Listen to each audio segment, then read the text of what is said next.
दोस्तों याद करिएगा, आपने अपने चैनल खबर चौक पर एक खबर देखी थी। वो खबर थी चिराग पासवान से जुड़ी हुई। दरअसल चिराग पासवान जो झारखंड में लगातार ज्यादा से ज्यादा सीटों की डिमांड कर रहे थे, उन्हें उतनी सीटें नहीं मिली और जितनी सीट मिली यानी एक सीट मिली उस पर उनका 100% स्ट्राइक रेट रहा। यानी झारखंड के अंदर भारतीय जनता पार्टी को करारा झटका लगा, सपने डूब गए। लेकिन चिराग पासवान ने 100% स्ट्राइक रेट देकर आईना दिखा दिया था बीजेपी को। इसी में बीजेपी इतनी नाराज हुई थी, आग बबूला हुई थी कि जो एनडीए के साथी बिहार के अंदर है वो चिराग पासवान के लिए बयानबाजी करने पर उतर आए थे। उसी वक्त मैंने खबर दिखाते वक्त कहा था कि आने वाले दिनों में चिराग पासवान को करारा झटका लगे और खबर आ गई। जी हां, चिराग पासवान की पार्टी टूट गई। चिराग पासवान को एक बड़ा झटका लगा है। एक दो नहीं, कई लोगों ने एक साथ खड़े होकर चिराग पासवान की पार्टी से इस्तीफा दे दिया। और ये बात समझने के लिए रॉकेट साइंस की जरूरत नहीं है, ये किसके इशारे पर हो रहा है। आज एक खबर पूरी विस्तार के साथ दिखाने और बताने जा रहा हूं, डिटेल में दिखाने जा रहा हूं कि आखिरकार चिराग पासवान की पार्टी जो पहले टूटी थी और अब टूटी है, दोनों के विलेन कौन है। नमस्कार, मैं हूं प्रज्वल गौतम और आप देख रहे हैं खबर चौक। ये हमेशा से रहा और खासकर 2014 में जब भारतीय जनता पार्टी पर मोदी और शाह का युग शुरू हुआ, तब से छोटी पार्टियों पर अमूमन उनकी नजर रही है। ये खबर नहीं है बल्कि पुख्ता बात है दोस्तों कि बीजेपी जो चाहती है, भारतीय जनता पार्टी की जो रणनीति रही है वो ये है कि एक एक राज्य में जो छोटी छोटी क्षेत्रीय पार्टियां बनी हुई हैं, उन पार्टियों में विवाद पैदा हो और किसी भी तरीके से उन पार्टियों को खत्म किया जाए। और अब पिछले 10 वर्षों में किस तरीके से पार्टियां टूटती रही, ये आपको नजर भी आएगा और उस पार्टी को तोड़ने के पीछे कौन लोग रहे हैं वो भी आप जानते हैं। लेकिन इस बार दोबारा से जो एक बड़ा झटका चिराग पासवान को लगा है वो बहुत जबरदस्त है। पहले खबर देखिए क्या लिखी हुई है। नवभारत टाइम्स की खबर है, चिराग पासवान की पार्टी को बड़ा झटका, युवा विंग के 100 नेताओं ने एक साथ दिया इस्तीफा। यह इस्तीफा ऐसे वक्त में जब बिहार के अंदर 100% स्ट्राइक रेट यानी एनडीए की 5 सीटें मिली। एनडीए के बैनर तले 5 सीटें चिराग पासवान की पार्टी को मिली थी, लोक जनशक्ति पार्टी रामविलास को, और पांचों की पांचों सीटें बीजेपी चिराग पासवान की पार्टी ने जीत कर दिखाई। लेकिन सबसे ज्यादा अगर बीजेपी को चुभा तो वो चुभा है झारखंड के अंदर, जहां विस्तार हो गया लोक जनशक्ति पार्टी रामविलास का, एक नई नवेली पार्टी जिसे तोड़ा गया था, मरोड़ा गया था, चुनाव आयोग के जरिए उनके चाचा के हवाले कर दी गई थी पार्टी। चिराग पासवान दोबारा से पार्टी बनाते हैं, फिर से देखिए, और पहले ही चुनाव में उन्होंने कमाल कर दिया। ये अपने आप में बीजेपी के लिए सेटबैक, वो भी उस राज्य में जिस राज्य में बीजेपी का बेड़ा गर्क हो गया। उसके फौरन बाद ही चिराग पासवान के खिलाफ लगातार बयानबाजी की जा रही थी। मैंने आपको दिखाया आनंद मोहन जो जनता दल यूनाइटेड के आशीर्वाद से यानी नीतीश कुमार के आशीर्वाद से जेल से बाहर आए। चेतन आनंद उनके बेटे, फिलहाल आरजेडी के विधायक जेडीयू के साथ खड़े हैं। उनके पिता यानी आनंद मोहन साफ साफ लफ्जों में टिप्पणी करते नजर आते हैं चिराग पासवान पर। फिर चेतन आनंद टिप्पणी करते नजर आते हैं, ये डील कर ली है, ये कर लिया है, वो कर लिया है। ये हजम नहीं कर पाए चिराग पासवान की इस लोकप्रियता को, तो अब 100 नेताओं ने इस्तीफा दिया। आप कहिए इस्तीफा देने के बाद क्या हुआ, पहले पढ़िए क्या लिखा है। चिराग पासवान की पार्टी लोक जनशक्ति पार्टी रामविलास को बड़ा झटका लग गया, गया में बड़ा झटका लगा। युवा विंग के लगभग 100 नेताओं कार्यकर्ताओं ने सामूहिक इस्तीफा दे दिया।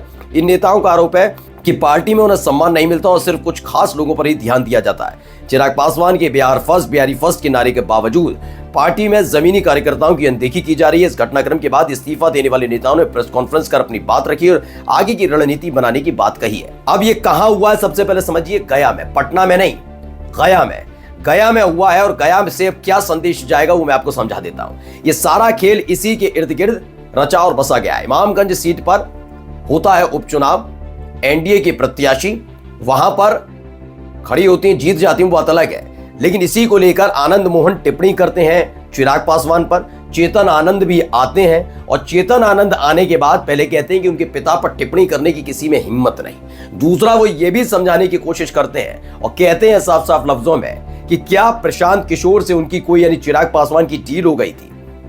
क्या वाकई चिराग पासवान जीतन राम मांझी को नीचा दिखाना चाहते थे, क्योंकि इमामगंज सीट तभी खाली हुई थी जब जीतन राम मांझी ने इस्तीफा दिया था और वो सांसद बन गए गया से।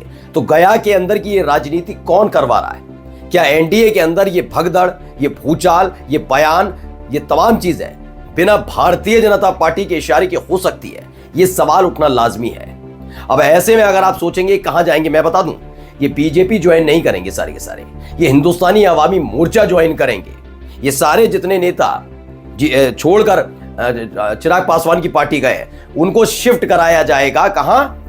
सारे के सारे जीतन राम मांझी की पार्टी में शिफ्ट होंगे। उसकी वजह भी बता देता हूं। आपको याद होगा इसी साल शुरुआत में तेजस्वी यादव को छोड़कर नीतीश कुमार आते हैं बीजेपी के साथ। दरअसल बीजेपी की रणनीति है, वो अपने ऊपर इतने साख पर बट्टा लग चुका है, इतनी एक्सपोज हो चुकी है बीजेपी कि वो अपने आप को सेफ साइड लेकर चलती है। यही एक वजह है। यह आपने देखा जब इस साल की शुरुआत में बिहार के अंदर नेतृत्व परिवर्तन तो नहीं हुआ, लेकिन सत्ता पलट गई, तेजस्वी बाहर हो गए और बीजेपी इन हो गई। ऐसे में फ्लोर टेस्ट हो रहा था।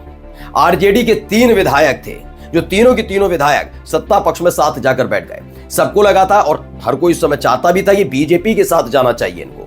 भाई बीजेपी ज्यादा ताकतवर है जेडीयू के मुकाबले, केंद्र में सरकार, फिर ईडी है, सीबीआई, इनकम टैक्स है।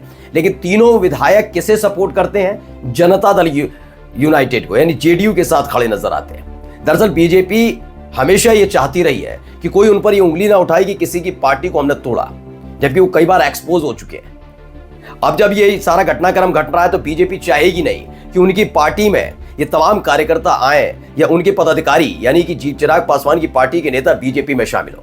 ऐसे में वो चाहते हैं कि ये जीतन राम मांझी के साथ जाएंगे। जीतन राम मांझी की लगाम पहले से ही मोदी सरकार के पास है कि एक सांसद, अकेले सांसद होने के बावजूद भी साथ में उन्हें केंद्रीय मंत्री बना रखा है। कुल मिलाकर यह भी देखने को मिला कि चिराग पासवान से 36 का आंकड़ा जीतन राम मांझी का हो चुका है। जीतन राम मांझी, चिराग पासवान ने जब जब मोदी सरकार की किसी योजना, किसी फैसले, किसी बयान का विरोध किया, तब तक जीतन राम मांझी ने चिराग पासवान पर स्वार्थी होने का और तमाम चीजों का आरोप लगाया।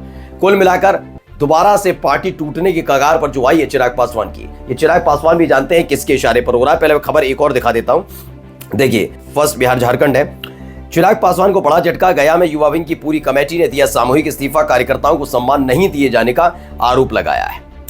इस बात आए लोक जनशक्ति पार्टी के राष्ट्रीय अध्यक्ष चिराग पासवान को गया में बड़ा झटका लगा। उनकी पार्टी के युवा विंग की पूरी कमेटी ने सामूहिक इस्तीफा दे दिया। करीब 100 कार्यकर्ताओं ने एक साथ पार्टी में से इस्तीफा दिया और गया में प्रेस कॉन्फ्रेंस करके इसकी जानकारी दी कि उनका सम्मान नहीं हो रहा है। ये सम्मान की लड़ाइयां इन नेताओं की, आत्मसम्मान, अचानक से अंतरात्माओं की आवाजें जगने लग जाती है। पिछले कुछ दिनों से बिहार में अगर सबसे बड़ा विलेन एनडीए के लिए एनडीए का एक साथी रहा है तो वो नीतीश कुमार नहीं है, बल्कि वो कौन है? चिराग पासवान। नीतीश कुमार एक बड़ी बैसाखी जरूर है, लेकिन मनीष वर्मा जिन्हें वो राष्ट्रीय कार्यकारी अध्यक्ष बनाना चाहते थे, उनकी जगह जब से संजय झा जनता दल यूनाइटेड के राष्ट्रीय कार्यकारी अध्यक्ष बने हैं, वो अमित शाह के करीबी हैं, तब से बीजेपी थोड़ी संतुष्ट नजर आ रही है, बड़ी रिलैक्स मूड में है कि ज्यादा नीतीश कुमार इधर उधर भागने की कोशिश नहीं कर पाएंगे जल्दी।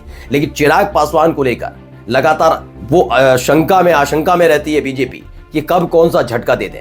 इसीलिए खबर यह है कि एक एक करके सारे पिलर गिराने की कोशिश की जा रही है और उसकी शुरुआत कुछ इस तरह से हो चुकी है। नमस्कार।